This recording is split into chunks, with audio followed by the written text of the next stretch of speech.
Hello everyone, Darrell here, welcome home. Let me go ahead and adjust this camera very briefly here.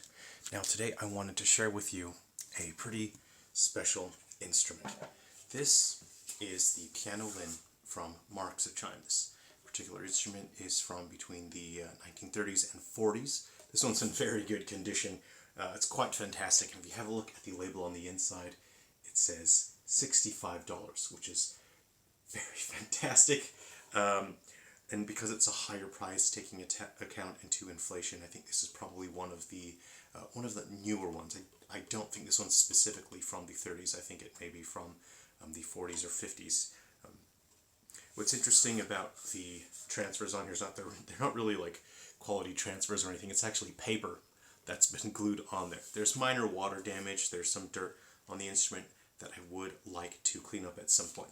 What I find fascinating about this Bode zither is that it has this little kickstand out here that allows it to sit up on the surface. That allows the back resonating surface to resonate and vibrate freely.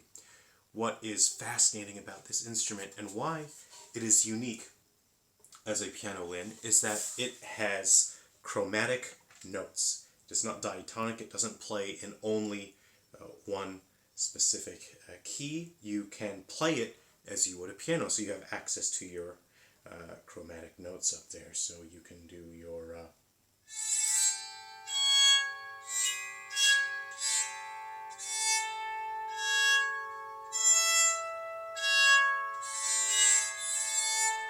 A chord. I'm in a very awkward position here, sorry. I'll set it down. I can't really play it like that, can't I? It's the first time I actually tried playing in that weird position.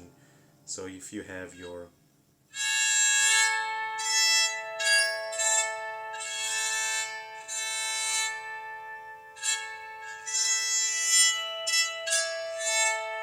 So you can play chords that aren't available to you on other zithers. Generally, Bode zithers, for example, the violin zithers that you find in Germany, generally they'll play in a sort of a chromatic, not chromatic, like a diatonic tuning that's in a particular key. So this actually lets you play a wider range of music. It's like a combination of a piano, a zither, and a violin. It's similar to a psaltery, I suppose, but very different shape. And it's designed specifically so that people who have experience with the piano can translate their experience with the piano to playing a zither instrument. So what's interesting about this instrument as well is that it does have built-in chords, but I have not tuned the chords up. So I originally tuned these chords, and I realized the instrument again was warping and it was bending due to the strain of the strings, so I loosened those up. And I have not yet had time. My work has been extremely busy. I have not yet had time to restring this. That involves removing these screws here on the bottom plates, and I just collect piles upon piles of lyre strings, which are easy to find on the internet. I just find similar gauges and I find lengths that will match. And what I do with my antique zithers is I pick string gauges that are lighter than what is found on the instrument, and I tune to the next note down in the chords. So that allows me to have the same notes in the chord but with less tension, and that is to protect the instrument. So now the instrument can be fully playable, but because of the significantly reduced tension, you're not putting the stress on the instrument that would actually cause it to bend, and it would warp and eventually just destroy the instrument as it becomes so warped that it's just not in the right shape. So with these instruments, it's important to protect them and not damage them any further. This particular one has had some water damage, as I can see over time, but it's not really that big of a deal, and there isn't any cracking or splitting, so I'm extremely lucky to have this particular piano lin. Again, this is the Mark Suchheim colony. You'll find that they make the Mark Salin, they make the Hawaiian tipple, they make quite a few very interesting and quirky instruments. So there's a fella on, he's a musician, he's got a YouTube channel, Greg Schneeman, I think is his name, and I'll put a link to his YouTube channel. He's really fantastic. I really enjoy seeing his music, and in his videos he plays psaltery with two bows sometimes 3, which is, you know, pretty fantastic technique. And so I've been sort of working on incorporating those sort of techniques into the playing. But if you've got 3, you can play chords, as you need 3 to really have your chordic data. But you can do 2 and just, go up to the next one.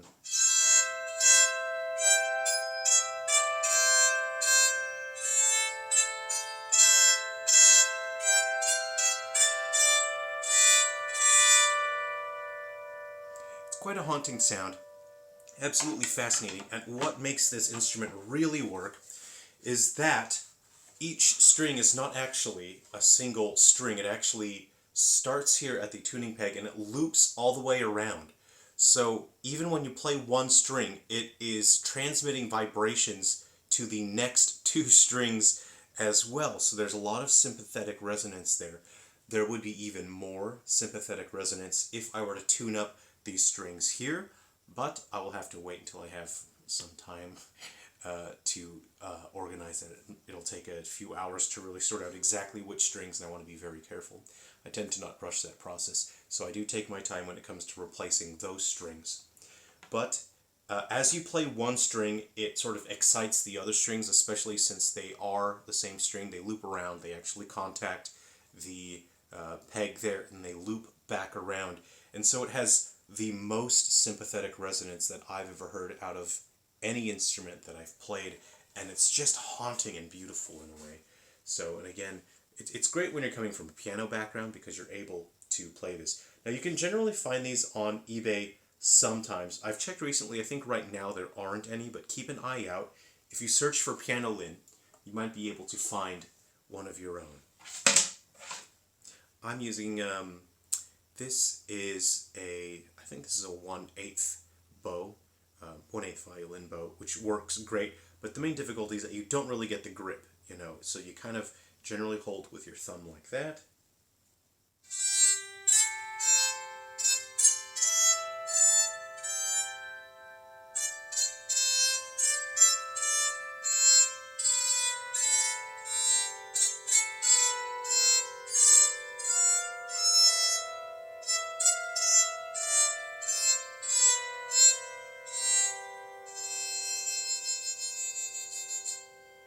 You can even do some vibrato by sort of fluctuating the amount of pressure that you push it down onto the bow.